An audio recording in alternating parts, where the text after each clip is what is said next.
大家好，又嚟到 Sport Joy 嘅 channel。如果未訂閱，歡迎訂閱啦，俾 like 啊或者 share 俾啲朋友睇。咁啊，今日想介紹一隻真係比較市場上少人介紹，同埋真係少見嘅一個嘅 Cartier 嘅計時錶啦。咁呢隻錶嚟講咧係會出售嘅。咁啊，如果有興趣嘅，可以直接 WhatsApp 我啦，91806800啦。咁啊，先講下個型號先啦。咁係一個 Cartier 嘅 Rotonda de Cartier 嘅一個 Rose Gold 嘅計時腕錶啦。咁嘅型號嚟講係 W15555951嘅。咁係一個42mm 嘅個 size 啦。咁啊，用到一個自家嘅 Caliber 嘅9901嘅手上鏈機芯啦，65小時嘅動力儲備啦。咁啊，個 pass 有272個 pass 嘅。咁啊，其實呢隻錶點解我會講係市場上比較少見咧？如果一般我哋玩開 Cartier 嘅手錶咧，可能一啲嘅 Santos 啊，或者係一啲嘅Plaza 嘅系列嚟講咧，佢計時錶嚟講咧，一係咧就石英嘅，一係嚟講咧多數都係用ETA 機芯啊，即係外購嘅 ETA 機芯啦，或者係用FP 嘅機芯都會有嘅。咁啊，相對嚟講，用自家機芯嚟講咧，佢通常咧就會擺喺 CPCP 比較高階嘅系列嘅。咁啊，呢一款嚟講咧，其實佢有冇話佢係 CPCP， 但係其實一陣間可以介紹，佢其實個機嘅計時機芯咧係自家嘅，同埋嚟講咧，即係從佢嘅板路啊，同埋嗰個打磨一各方面咧，個設計咧都係我覺得佢係已經係 CPCP 嗰個系列嚟㗎。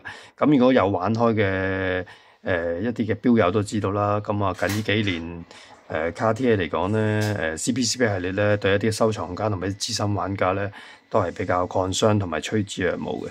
咁啊，先講下個錶面嘅設計啦。咁啊，錶面嚟講咧，其實咧嗱係一個計時錶嚟嘅。咁啊，一個2點位同埋4點位咧，一個 start 啦 and stop 啦，咁樣 reset 啦。咁啊，中央咧，通常一般我哋玩計時錶咧，佢通常係2個盤或者3個盤啦。咁啊，其實呢一個嘅計時嘅方式嘅展示咧嘅設計咧，其實 Cartier 攞個專利嘅。點解咁講咧？嗱，可以打側俾大家睇下。嗱，喺外面咧就係一個羅馬數目字啦。咁啊，用咗一個藍鋼游絲嘅一個粗嘅時分針啦。咁啊，而家啱啱咧大概2支針搭埋咗一齊。咁啊，而家大概係1點2個字啦，1點1個字啦。咁啊，2支針搭埋一齊。咁啊，中間呢個位咧嗱，大家唔知要見到啦。中間呢個位咧就係一個30分鐘嘅計時，同埋60秒嘅顯示嘅。咁啊，一支短嘅計時針啦。咁我可以 start and stop 俾大家睇嘅。咁啊，一陣間如果過咗1分鐘，但係就可以睇下依個盤佢點樣啦。佢會跳動嘅，由30分鐘開始一路跳動嘅。咁所以嚟講咧，佢咧有個好處咧，就係話時分針當喺行緊嗰陣時咧，佢唔會話可以遮擋咗中央呢一個嘅30分鐘計時盤嘅。咁啊，冇咗一個嘅問題，所以個設計就係比較巧妙啲。嗱，中間呢個位係升高咗嘅。咁啊，呢個 size 係42mm 嘅 case 啦。咁啊，一個經典嘅 Cartier 嘅一個標的啦，一個藍寶石嘅標的啦。咁啊，一個銀白色啦、銀色啦，叫做銀色嘅羅馬數目字啦，時分針嘅顯示啦，中央就係一個30分鐘嘅顯示，同埋60秒嘅顯示啦。嗱，就你過1分鐘啦。咁你大家可以睇下呢個倒三角呢度咧，就會跳啦，跳咗一下啦。咁我一路咁跳嘅30分鐘，可以放大少少俾大家睇。咁啊，中間一個好靚嘅膠水面啦，一個放射嘅灰嘅膠水面啦。咁呢隻錶嘅質素咧，full set 全齊嘅。咁啊我哋叫95身啦。咁啊有正常嘅輕微嘅使用痕跡啦。咁但係整體都好新淨嘅。咁啊配埋原裝嘅外魚皮帶啦，原裝嘅接扣啦。咁呢隻錶嚟講咧，42mm啦。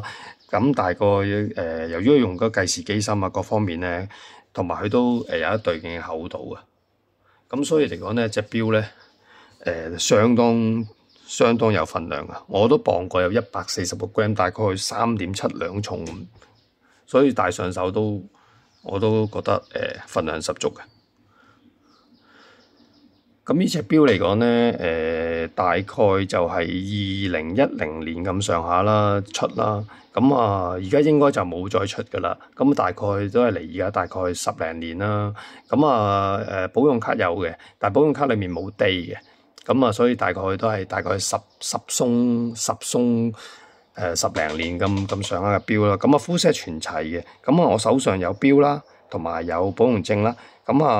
其他嘅配件，例如盒啊，或者 CD 啊，或者一本書仔咧，日本寄緊過嚟，可能一個禮拜咁上下啦。如果有興趣嘅買家就後補翻俾佢啦。一到咗手我就可以後補俾佢噶啦。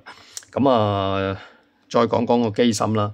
其實以前我哋玩開Cartier嘅錶啦，通常一般都係用ETA 啊或者 FP 嘅機芯啦。咁呢一款嘅機芯嚟講咧，以前嗰啲通常都係自動多嘅，但係呢款機芯係手上鏈嘅，咁佢35 set 啦，係Cartier本身自己獨家一個叫做 Le Certiphone 嘅廠去生產啦、開發啦同埋製作嘅，專係貨去一啲比較高階嘅Cartier嘅款式嘅，呢隻錶60小時嘅動力儲備啦，我可以大家睇下啦。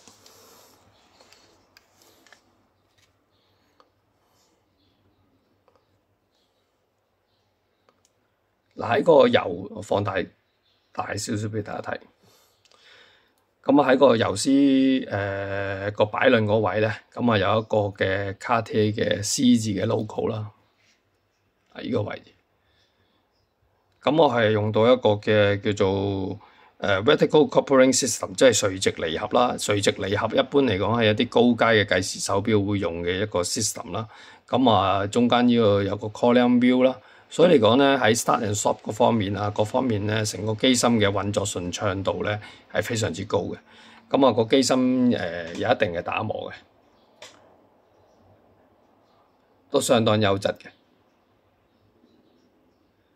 有別於以前我哋成日覺得玩Cartier嚟講咧，除咗淨係玩個外殼嘅設計啊，玩個錶面嘅款啊，或者玩佢嗰個或者去一個叫做顯示時間啊，顯示計時啊嘅或者顯示 moon phase 嘅唔同嘅形式嘅呈現情況之外咧，其實而家嘅Cartier嚟講咧，係一啲嘅高階嘅系列嚟講咧，佢個機芯嚟講咧都有一定嘅心思啊，同埋一個定水準嘅製作噶啦，就未必係好似以前我哋覺得係用一啲 ETA 機芯啊或者 FP 嘅機芯啊。其實呢款錶嚟講咧，佢又冇話佢係咪 CPCB 嗰個系列嚟講嘅，即係叫做咩 Cartier Paris 嗰啲咁啦。但係以佢嗰個成個錶面嘅設計化、呈現時間啊、計時嘅方式，同埋嗰個機芯嘅打磨嚟講咧，我覺得佢係基本上已經係去到 CPCB 嗰個系列嚟嘅。我俾大家睇睇啦。其實當年咧個定價都一啲都唔平嘅。我 check 過大概係292000蚊啦。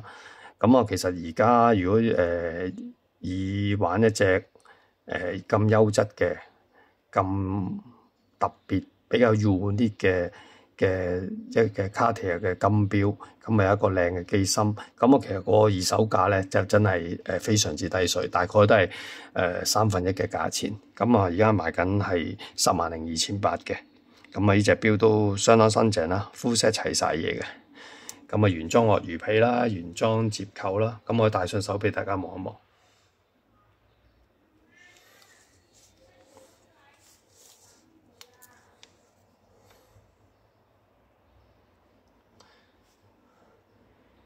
由於佢個錶耳咧唔係太長啊，所以42mm 戴喺我17cm 嘅手腕咧，我覺得就 fit 嘅 ，good fit 嘅。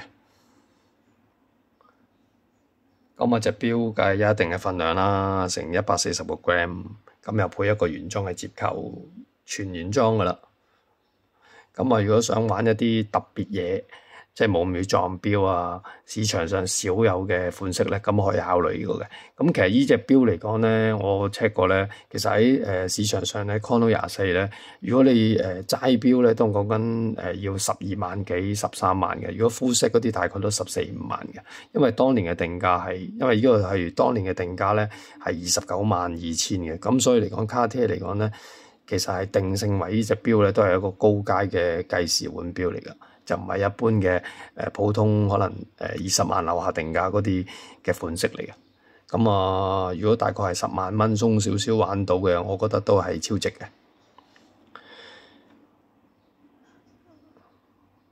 可以俾大家再睇睇啦。咁如果有興趣嘅師兄可以直接 WhatsApp 我啦，91806800嘅。咁啊，今日介紹咁多，多謝大家。